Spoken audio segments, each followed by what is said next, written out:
update rèé o lórí ọ̀rọ̀ màmá Mohbad pàápàá lórí ibi tí màmá Mohbad ń gbé.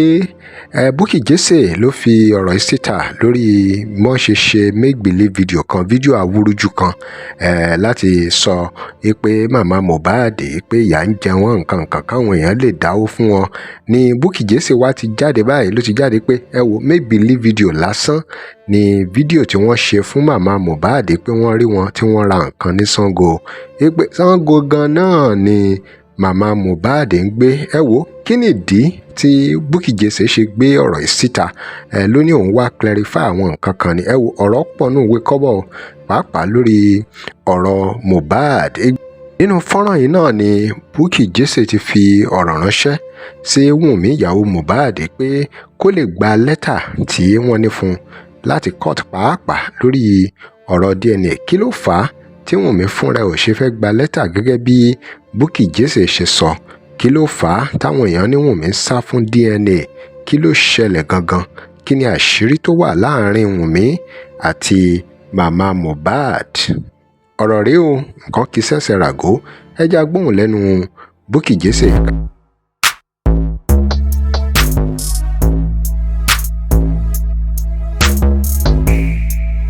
Welcome to CrossBlog X TV. Remember to like, share and follow us. Ilé ìyá Mohbad tí mo gbé síta. Mo fẹ́ jẹ́ kó yé ìyá Mohbad ni pé ṣèbọn sọ pé ó lọ rajà ní Sango ni. Ṣèbọn ló lọ rajà ní Sango ni tí mò ń sọ́njọ́ yẹn pé Sango ló ń gbé abẹ́ tí gbàgbé.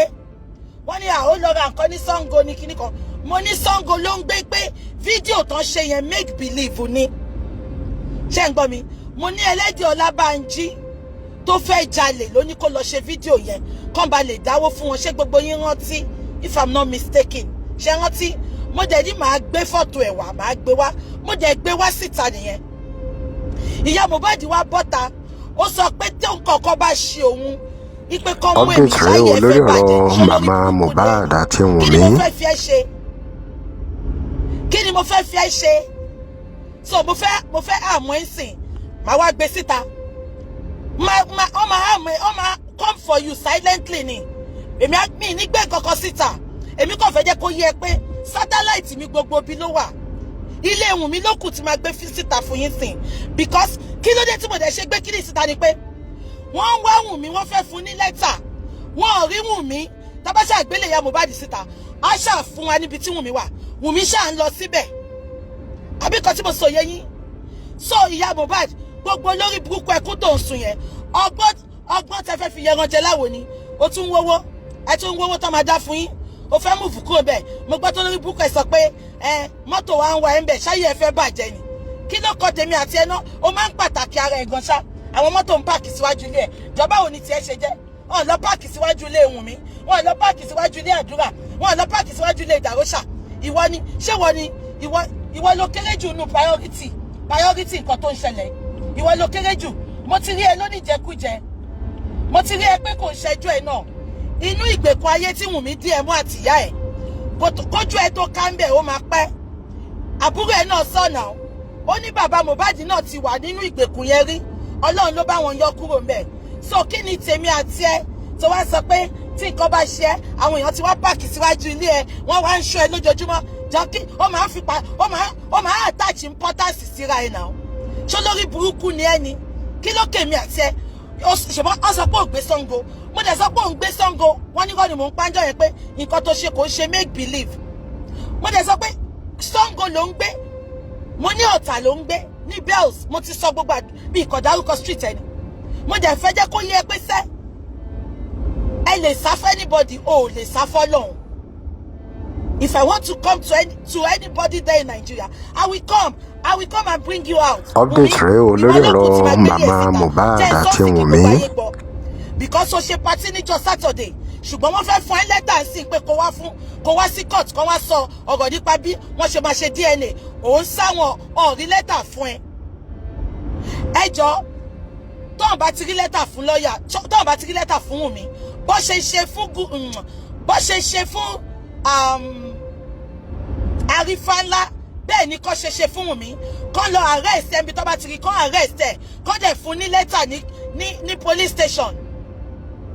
Mo gbélé yẹn síta ìtorí at least tó bá ṣáà lọ jókòó síta bẹ̀ Wùnmí ṣáà ń lọ bẹ̀ ìyá Mohbad náà dẹ̀ ń lọ sọ́dọ̀ Wùnmí so a lè trace wọn a lè wá Wùnmí jáde because wọ́n sọ pé bàbá Mohbad ń sìn kò fẹ́ ṣe DNA ó kàn ń pariwo DNA kò fẹ́ ṣe ó kàn ń pariwo ni a dẹ̀ ti wá Wùnmí títí àárí wọ́n ti pe lọ́yà ẹ̀ wọ́n ní lọ́yà ò lè bá gba lẹ́tà ó ń fira ìpamọ́ kò wá gba lẹ́tà ó jẹ́ kó lọ sí court lánàá wọ́n lọ sí court láti lọ argue pé kí ni reason tí bàbá ṣe fẹ́ DNA kí ló dé tí Wùnmí sọ pé wò fẹ́ DNA you know we want to prove to the court beyond reasonable doubt Wùnmí was nowhere to be found the lawyer said Wùnmí ò tí gba lẹ́tà irọ́ tó ń pa lójoojúmọ́ nìyẹn ṣé nǹkan tí mo sọ yé yín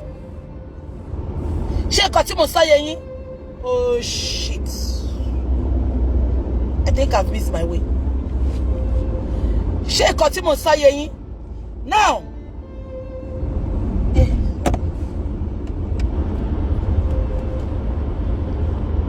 mọ̀mọ́ now kí ni mo fẹ́ fàyọ ìyá Mohbad ẹ ṣáà mọ̀ bẹ́ ṣe máa ń lọ sílé ológun ẹ mọ̀ àwọn babaláwo tẹ máa ń pè ó lè lọ pè wọ́n o wọ́n á sọ fún ẹ pé tí BJ bá ti ṣe ṣòtàn kò rò ń pa tiyín mọ́ ọ̀rọ̀ Mohbad ló ń bá èmi anything tó ń fún mi ní sleepless night ní ìbáwo ni ọmọ ṣe máa kú táwọn èèyàn kọ́ dẹ̀ máa support evil tó máa protect ẹni tó wà pẹ̀lú ọmọ yẹn the last breath ọmọ yẹn tó fi breath ẹ̀ tó máa protect ẹ̀ the only thing tó máa ń fún mi ní sleepless night yẹn ìyá Mohbad ó kéré náà àwọn tó máa fún mi ní sleepless night am I communicating so má pàtàkì ara ẹ pé àwọn kan wá pààkì síwájú ilé ẹ wọ́n ń ṣọ́ ẹ jọ kí là ń ṣọ́ ẹ fún ṣé wọ́n ló fẹ́ fún wa ilé ẹ tó pa Mohbad ni Wùnmí gángan là ń ṣọ́ náà Wùnmí gángan là ń wà kó provide wa lẹ́yìn tó pa Mohbad àbí kó make a represent ká fún níwèé court àbí kan tí mo sòye yín sòyà Mohbad tí wọ́n bá ṣe eré ara kí ó ra yá o ṣọ́rọ̀ mi yẹ then secondly olórí burúkú èyí tẹ̀ ń kọ́mẹ̀ntì kiri ìgbà tí bàbá Mohbad ń lọ kiri tó ń ya fọ́tò ẹnu bọ́ọ̀sì tó ń ṣe oríṣiríṣi fún bàbá yẹn tó sọ pé àwọn máa nà án ni àwọn fẹ́ nà án nu bọ́ọ̀sì olórí burúkú yẹn aláyé ìbàjẹ́ ẹ̀yin hypocrite káàkiri ayé bọ́tà ń gbà yẹn bàbá yìí kíìpù kúrò ẹ̀ update rẹ o lórí ọ̀rọ̀ màmá Mohbad àti Wùnmí.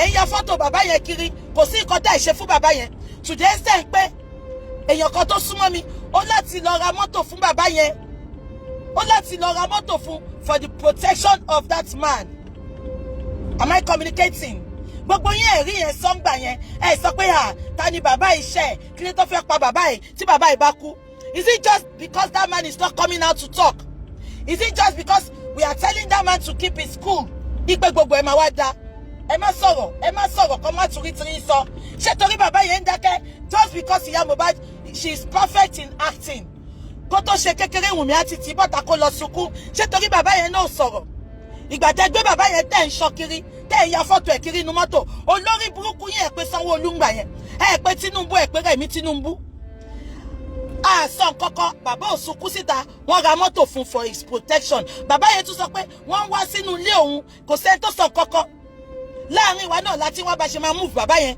ṣé torí bàbá yẹn ò tí ń bọ́ta kó máa sọ̀rọ̀ ṣé torí bàbá yìí ò tí ń bàtà kó máa sọ̀rọ̀ olórí burúkú ya Mohbad tójò bá rọ̀ jù jò sí ni tóòrùn bá rọ̀ jù jò sí ni mú orúkọ bàbá kúrò lẹ́nu ẹ because gbogbo èyí tí mo ṣe mo ń sọ fún gbogbo yín mi ò bá bàbá sọ̀rọ̀ I don't talk to him I don't talk to him tí bá ní nǹkan tí mo fẹ́ send sí wọn mo máa send mo kàn máa send receipt ni I don't the only time tí bàbá sọ̀rọ̀ ni pé tí n bá pe ẹ̀gbọ́n wọn ní abroad ní Amẹ́ríkà pé ẹ pé bàbá wọlé ẹ jẹ́ ká sọ̀rọ̀ ẹ ṣèbí ẹ máa ń bá bàbá sọ̀rọ̀ gbogbo yín lẹ ní nọ́mbà yìí náà ẹ béèrè lọ́wọ́ bàbá yẹn pé ṣé mo dá pé rí mi ìdá pé wọ́n rí olórí burúkú ya Mohbad tó ń pe jòsí tójò bá rọ̀ jù jòsí ni tóun bá rọ̀ jù jòsí ni ṣáyé fẹ́ bàjẹ́ ni ṣọ́sọ́ fẹ́ pé jòsí gan mọ̀ nǹkan tó ń ṣẹlẹ̀ ni nǹkan tó ṣe wà comfortable fẹ́yìn láti máa ṣọ́ bàbá nu mọ́tò tẹ́ ń ya fọ́tò ẹ̀ kiri tẹ́sọ́ pé ẹ fẹ́ nà ọ́ nu mọ́tò ń jọ yẹn òun náà ló fún èmi náà ní go ahead láti ṣe nǹkan tí mo ṣe ṣe ti gbàgbé ni ara ìjà lẹ́yìn wà. update rẹ o lórí ọ̀rọ̀ màmá Mohbad àti Wùnmí. what is good for the geese is good for the granders. Am I communicating? So spare me your freaking hypocrisy and get gbé gbogbo ẹnu yín sọ kẹ́ kó ṣì lọ. You don't have to comment on my chat. Mo ti sọ fún yín, even if I'm the last man standing, last woman standing, I will fight this justice for Mohbad with every breath in me. With every breath in me. Mo ti sọ fún yín, so ẹ má jẹ́ kó jọ yín lójú. Nǹkan tó mú àwọn followers Wunmi, àwọn speaker Wunmi, àbí kò yé yín? Àbí kò tí mo sọ yé yín? Ṣé nǹkan tí mo sọ yé yín? Nǹkan tó mú àwọn speaker Wunmi tó lọ ya fọ́tò bàbá, tó ya fọ́tò gbogbo ẹ̀ nínú ibi tí bàbá yẹn ti ń lọ.